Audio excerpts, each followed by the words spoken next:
Hello बच्चों, let us read this question. This question says assertion A. Pb4 plus compounds are stronger oxidizing agents than SN4 plus compounds. Reason are the higher oxidation state for the group 14 elements are more stable for the heavier members of the group due to inert pair effect. और हमारे options है option A both A and R true and R is the correct explanation of A. Option B both A and R true but R is not the correct explanation of A. Option C A is true but R is false. Option D A is false but R is true and option E both A and R false. So इस question में मैं assertion given है कि जो Pb+4 compound होते हैं वो ज़्यादा स्ट्रॉन्गर ऑक्सीडाइजिंग एजेंट होते हैं then Sn+4 compound. Reason R कहता है the higher oxidation state for the group 14 element ज़्यादा स्टेबल होते हैं for the heavier member of the group due to inert pair effect. So इस क्वेश्चन को solve करने के लिए हमें जो की कॉन्सेप्ट रिक्वायर्ड है वो है concept of inert pair effect. तो यहाँ पे हमारे पास जो एलिमेंट्स गिवन है वो ग्रुप 14 के एलिमेंट्स हैं.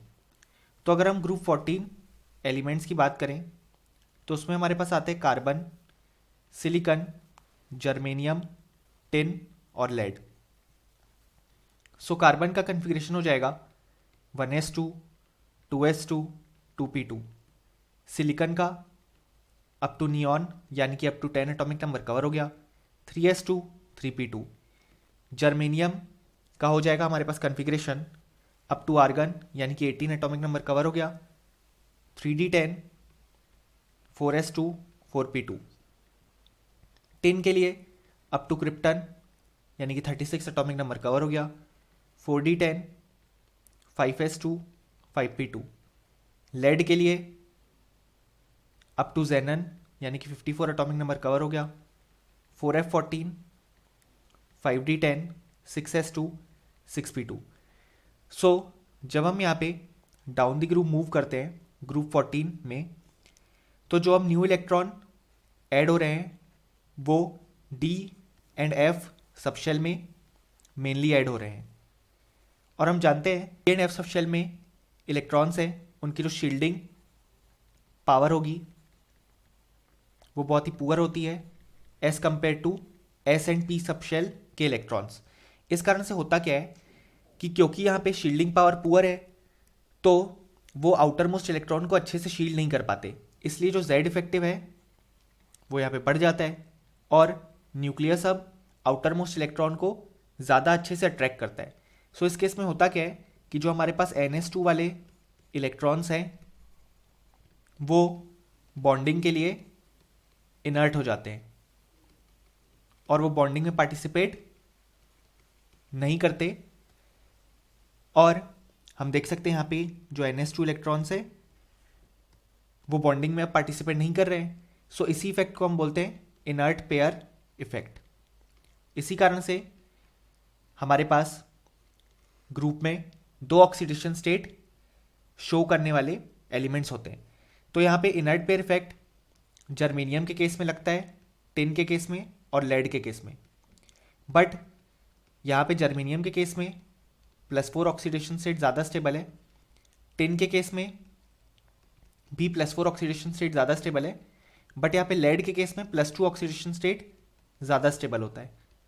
क्योंकि यहाँ पे हम समझ सकते हैं कि अब लेड के केस में एफ सबशेल में भी इलेक्ट्रॉन फिल हुए हैं तो जो शील्डिंग पावर है वो और पुअर हो जाएगा, इसलिए अब लेड +2 ऑक्सीडेशन स्टेट शो कर रहा है. अब यहाँ पे जर्मेनियम, टिन और लेड तीनों के केस में इनर्ट पेयर इफेक्ट अप्लाई हो रहा है, लेकिन हर जगह इनर्ट पेयर इफेक्ट की अमाउंट अलग अलग है. इसलिए जर्मेनियम और टिन के केस में ऑल दो इनर्ट पेयर इफेक्ट लग रहा है बट अभी भी हायर ऑक्सीडेशन स्टेट कंपैरेटिवली ज़्यादा स्टेबल है. इनर्ट पेयर इफेक्ट करना यही चाहता है कि वो लोअर ऑक्सीडेशन स्टेट को स्टेबल बनाए डाउन द ग्रुप मूव करने पे. सो हम बोल सकते हैं कि जो इनर्ट पेयर इफेक्ट है उसका मेन पर्पस है कि वो लोअर ऑक्सीडेशन स्टेट जो है हमारे पास उनको मोर स्टेबल बनाए फॉर दी हैवियर एलिमेंट्स. यानी कि डाउन द ग्रुप जाने पे एलिमेंट्स हमें हैवियर मिलेंगे तो उनके लिए लोअर ऑक्सीडेशन स्टेट को स्टेबल बनाने का काम इनर्ट पेयर इफेक्ट कर रहा है। अब अगर हम देखें यहाँ पे तो हमारा जो असर्शन ए है वो कहता है Pb+4 कंपाउंड ज़्यादा अच्छे ऑक्सीडाइजिंग एजेंट होते हैं देन SN4+। सो यहाँ पे ऑक्सीडाइजिंग एजेंट का मतलब है कि वो खुद रिड्यूस होगा।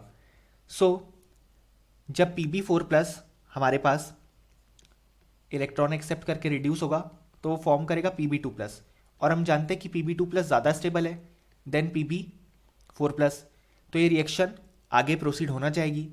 अब यहाँ पे लेड खुद रिड्यूस हो रहा है तो वो खुद as a oxidizing agent act करेगा, और ये बहुत ही स्ट्रॉन्ग ऑक्सीडाइजिंग एजेंट की तरह एक्ट करेगा।